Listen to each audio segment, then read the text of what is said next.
Citizens of Africa, allow me to share a story. What I'm talking about is nothing new. It's something that you would be familiar with if you have lived on the continent for any duration of reasonable time.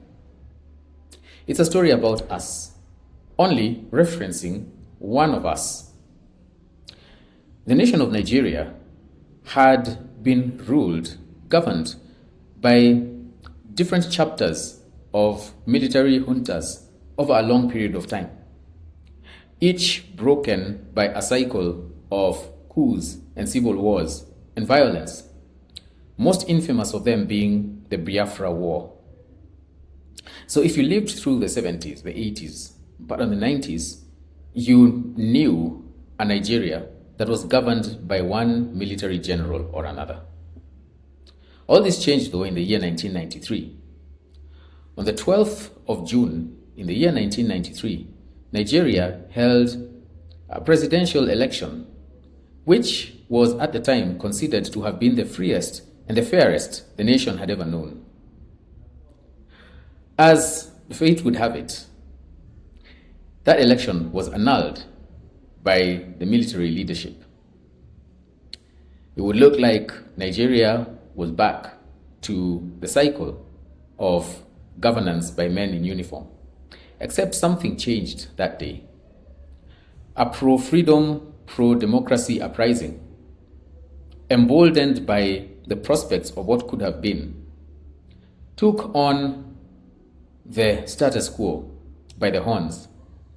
And a few short years later, in 1999, the leadership of the nation of Nigeria reverted to civilian rule. Now, before we begin to celebrate, again, if you've lived long enough on the continent of Africa, you will be very familiar with both the successes and the blatant failures of Western-styled democracy.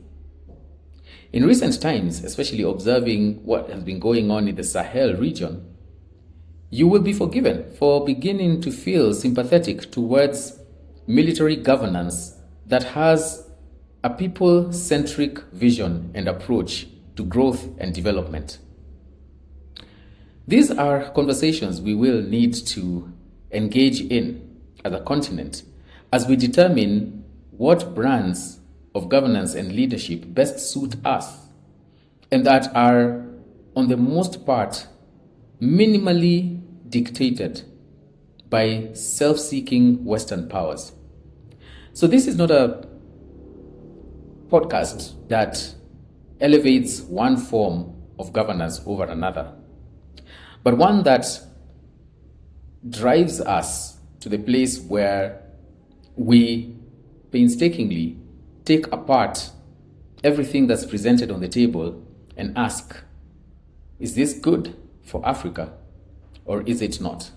And by Africa, we're talking about the people of Africa.